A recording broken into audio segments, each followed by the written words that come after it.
और फिर से एनआरसी शुरू हुई, इसका रीजन क्या है? देखिए, 2 साल पहले प्रधानमंत्री मोदी जी के द्वारा देश में काला कानून लाया गया था जो संविधान विरोधी था और देश के आम नागरिकों के खिलाफ था। उसके खिलाफ लगातार देश के तमाम हिस्सों में लोगों ने विरोध प्रदर्शन करने का काम किया और सरकार से कहा जो सीए और एनआरसी और एनपीआर कानून ला रहे हैं वो हमारे हित में नहीं है, संविधान के हित में नहीं है, मैं उस कानून को नहीं मानता हूं। लेकिन उसमें आपने देखा होगा जिस तरीके से भारत सरकार के द्वारा, प्रधानमंत्री मोदी जी के द्वारा देश के आम नागरिकों के ऊपर गोलियां चलाई गई, उनके ऊपर लाठियां चार्ज की गई, आंसू गैस के गोले छोड़े गए और निर्दोष छात्र छात्राओं को और सामाजिक कार्यकर्ताओं को और तमाम लोगों को गिरफ्तार करके अभी भी जेल के अंदर डाला गया है। आज देश के जंतर मंतर दिल्ली की राजधानी से हम लोगों ने प्रोटेस्ट किया और सरकार से मांग किया है कि जो एनआरसी के खिलाफ आंदोलन हुए थे, जिसमें लोग गिरफ्तार हुए थे, उनकी जल्द से जल्द रिहाई किया जाए। जिनके ऊपर मुकदमे फर्जी दर्ज किए गए थे उनके मुकदमे वापस लिया जाए और जो बच्चे के ऊपर हमला हुआ था, जिनको शारीरिक नुकसान हुआ था, उनको मुआवजा दिया जाए और ये काला कानून वापस लिया जाए, तब जाकर देश में अमन चैन रहेगा। लेकिन ये सरकार हमारी बातों को सुनने को तैयार नहीं है। लेकिन प्रधानमंत्री जी जिस तरीके से कृषि कानून वापस हुआ है उसी तरीके से सीए और एनआरसी को भी वापस करना पड़ेगा।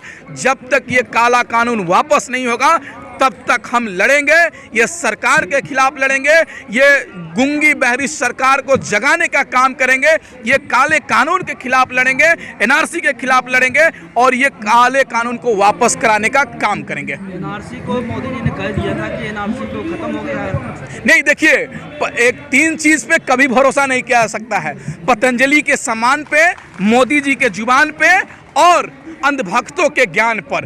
प्रधानमंत्री का मैं सैकड़ों बयान सुना सकता हूं जिसमें कहते हैं होगा वो नहीं होगा।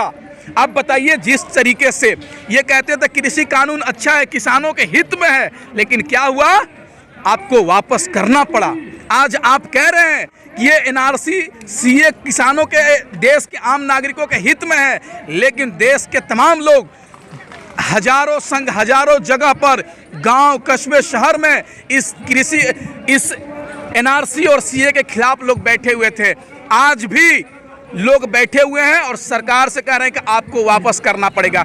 आप बताइए, ऐसा कौन कानून लाए हैं जो संविधान विरोधी हो, इस देश के आम नागरिक के विरोधी हो, जिसमें कहा जा रहा है कि मैं दूसरे जाति के लोगों को दूसरे देशों से मैं अपने देश में लाकर नागरिकता दूंगा।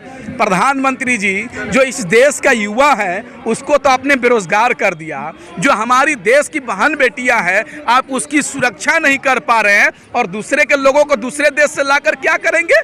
आप क्या करेंगे? मैं पूछता हूं, यहाँ के लोगों को 40 रुपये चावल दे रहे हैं, 200 रुपये का सरसों का तेल दे रहे हैं, 200 रुपया रिफाइन दे रहे हैं, नौकरी छीन रहे हैं, रेल बेच रहे हैं, एयरपोर्ट बेच रहे हैं, भेल बेच रहे हैं। इन सब चीज़ों को बेच देंगे, इतना महंगाई बढ़ा देंगे, इस देश का आम नागरिक क्या करेगा? ये देश का युवा पूछ रहा है। विधानसभा लोकसभा का चुनाव होता है तो 2 महीने और 1 महीने में चुनाव खत्म हो जाता है, लेकिन ग्रुप डी रेलवे का 2019 में फॉर्म आता है, 2022 आने वाला है, 21 खत्म होने वाला है, अभी तक उन बच्चों का एग्जाम नहीं हुआ। क्यों? मुद्दा भटका रहे हैं। देश की जनता जागरूक हो चुकी है। मंदिर मस्जिद के नाम पर वोट नहीं मिलेगा। भाजपा वालों सुन लो, अब वोट मिलेगा रोजी रोटी कपड़ा मकान के नाम पर, स्वास्थ्य शिक्षा पानी के नाम पर, बिजली के नाम पर वोट मिलने वाला है। उत्तर प्रदेश के अंदर देखिए ना क्या हो रहा है। मथुरा के अंदर हिंदू मुस्लिम के नाम पर तनाव फैलाया जा रहा है। अयोध्या में तनाव फैलाया जा रहा है कि लोग हिंदू मुस्लिम के नाम पर देंगे। सब लोगों ने देख लिया। प्रधानमंत्री जी 2017 में यूपी में जाते हैं, कहते हैं कि गाँव में जब कब्रिस्तान हो सकता है तो शमशान भी हो सकता है। लेकिन कोरोना महामारी में प्रधानमंत्री ने एक दवा पहुंचाने का काम नहीं किया, एक पानी पहुंचाने का काम नहीं किया, एक ऑक्सीजन पहुंचाने का काम नहीं किया। अब देश की जनता जागरूक हो चुकी है। अब सरकार से सवाल किया जाएगा और सरकार हमारी सवाल को जवाब नहीं देगी तो उस सरकार को भी उखाड़ फेंकने का काम किया जाएगा। क्या केशव प्रसाद मौर्य ट्वीट तो कर रहे हैं कि अयोध्या काशी जारी है, अब मथुरा की बारी है। नहीं, आप बताइए क्या हम जिस धर्म से आते हैं, क्या हमको धर्म मानने में कोई रोक सकता है? आज़ादी में हमारे कानून में, हमारा संविधान में लिखा है कि सबको अपने अपनी धर्म मानने की आज़ादी है। लेकिन ये सरकार जब महंगाई के मुद्दे पे फेल हो जाती है, रोजगार के मुद्दे पे फेल हो जाती है, बहन बेटियों की सुरक्षा के नाम पर फेल हो जाती है, तब जाकर ये सरकार धर्म के नाम पर कार्ड खेलने का काम करती है। प्रधानमंत्री जी क्यों नहीं कह रहे हैं उत्तर प्रदेश की जनता को कि आपने कहा था उत्तर प्रदेश को उत्तम प्रदेश बना देंगे, क्या हुआ? आपने कहा था बनारस को लंदन बना देंगे, क्योटो बना देंगे, क्या हुआ आपका? आपने कहा था कि सुंदर प्रदेश बना देंगे, क्या हुआ? आप बोले थे स्मार्ट सिटी बना देंगे, क्या हुआ? रेलवे में हर साल 2 करोड़ रोजगार देंगे, क्या हुआ? महंगाई कम करेंगे, क्या हुआ? पाकिस्तान को पानी पिला देंगे, क्या हुआ? ये देश का युवा पूछ रहा है आपसे। ये प्रधानमंत्री किसको इंटरव्यू देते हैं? अक्षय कुमार को। अक्षय कुमार क्या पूछता है? आप आम काट के खाते हैं या चूस के? अरे भाई, आम काट के खाइए, चूस के काट खाइए, लेकिन हम जैसे युवाओं को खून मत चूसिए। प्रधानमंत्री जी, आपको चूसना है जूस को पीजिए, हमारा खून मत पीजिए। देश के अंदर क्या चल रहा है? गुड़गांव में भाजपा की सरकार है, नमाज पढ़ने नहीं देंगे तो ढिमका करने देंगे, ऐसे देश चलेगा? देश हमारा नफरत से नहीं, हमारा देश मोहब्बत से चलेगा, हमारा देश भाईचारे के साथ चलेगा। लेकिन आज मेन स्ट्रीम मीडिया पत्रकारिता के नाम पर दलाली कर रही है। जब कृषि कानून किसान आंदोलन करेगा तो खालिस्तानी हो जाएगा, जब इस देश की महिलाएं सीए और एनआरसी के खिलाफ आंदोलन करेंगी तो पाकिस्तानी प्रस्त हो जाएंगी, जब इस देश का युवा रोजगार मांगेगा तो टुकड़े टुकड़े गैंग हो जाएगा, जब इस देश के लोग, आम नागरिक लोग अपने हक और अधिकार के लिए आंदोलन करेंगे तो कहेंगे पाकिस्तानी खालिस्तानी हो जाएंगे। तो क्या देशभक्त केवल हेमा मालिनी है? मैंने देशभक्त कौन है? कंगना रनावत है, सावरकर है, मुखर्जी है, और हम लोग क्या है? अरे अपना इतिहास पढ़ो। तुम जिसको मानते हो अंग्रेजों के साथ चापलूसी किया करते थे, हम जिसको मानते हैं वो अंग्रेजों के खिलाफ लड़ा करते थे और गर्व से कहते हैं कि मैं अशफाकुल्ला खान का वंशज हूँ, भगत सिंह को मानने वाला हूँ, तुम्हारे जैसा सावरकर को मानने वाला नहीं हूँ। लगातार लोकतंत्र और संविधान बचाने के लिए, देश बचाने के लिए, देश के आम नागरिकों को बचाने के लिए हम लोग लड़ते रहेंगे और सरकार से सवाल पूछते रहेंगे। क्या सीए एनआरसी का आंदोलन हम लोग आगे देखेंगे? बिल्कुल। सरकार को जिस तरीके से कृषि कानून वापस लेने का काम किया, उसी तरीके सीए और एनआरसी का कानून को वापस लेना चाहिए, क्योंकि ये कानून संविधान विरोधी है, देश के आम नागरिक विरोधी है, हमारा देश विरोधी है। वैसे कानून को हमारे देश में ज़रूरत नहीं है जिस कानून से इस देश की एकता और अखंडता को तोड़ी जाएगी, हमारे भाईचारे को ख़त्म की जाएगी। वैसे कानून की ज़रूरत नहीं है। अमित शाह जी, प्रधानमंत्री जी, अगर आपको कानून लाना है तो ऐसा भी कानून लाइए जिसमें गरीबों को, गरीब युवाओं को, जो पढ़े लिखे युवा हैं उनको रोज़गार दिया जाए।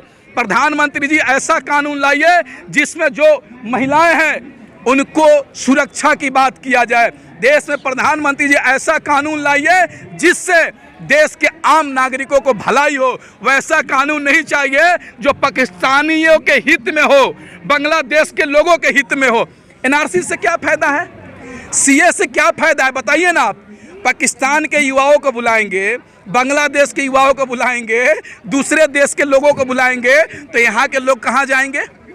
यहाँ के लोग कहाँ जाएंगे? आप बताइए ना। मैं आपसे पूछ रहा हूँ, आप पत्रकारिता कर रहे हैं ना। मैं अंजना ओम कश्यप से पूछ रहा हूँ कि आप सीए एनआरसी आएगा उसका फ़ायदा गिनाएंगे, कृषि कानून आएगा उसका फ़ायदा गिनाएंगे, लेकिन अब वापस हो गया ना कृषि कानून। कैसा लग रहा है लोग को? देश के अंदर जो भी कानून हमारे खिलाफ होगा, संविधान विरोधी होगा, आम नागरिकों के खिलाफ होगा, उस कानून का हम विरोध करेंगे। देश में लागू होना पसंद नहीं करेंगे। हम मरना पसंद करेंगे, लेकिन काला कानून लागू होना पसंद नहीं करेंगे। सर, राजनाथ सिंह कहते हैं योगी आदित्यनाथ को कि यूपी में सब चंगा चल रहा है, बैटिंग करते जाइए। कैसे देखते हैं बयान? मैंने चंगा किस आधार पर? मैंने किस आधार पर? एक बताइए, बुखार नापने के लिए थर्मामीटर होता है, तो भाजपा का विकास नापने के लिए कौन सा यंत्र है? आप बताइए। किस मुद्दे पे भाजपा काम कर रही है?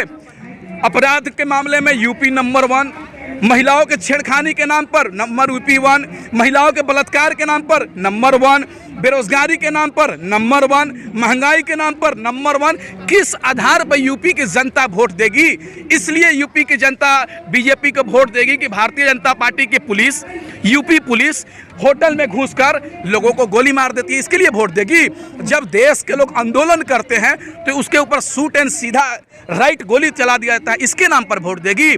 जब लोग रोजगार मांगते हैं, जब उत्तर प्रदेश का युवा पूछता है बाबा भर्तिया कब आई, बाबा भर्तिया कब आई, लेकिन क्या उत्तर प्रदेश का मुख्यमंत्री इसका जवाब देते हैं? क्या वो जवाब देंगे? हिंदू मुस्लिम के नाम पर, गाय गोबर के नाम पर, पाकिस्तान बांग्लादेश के नाम पर।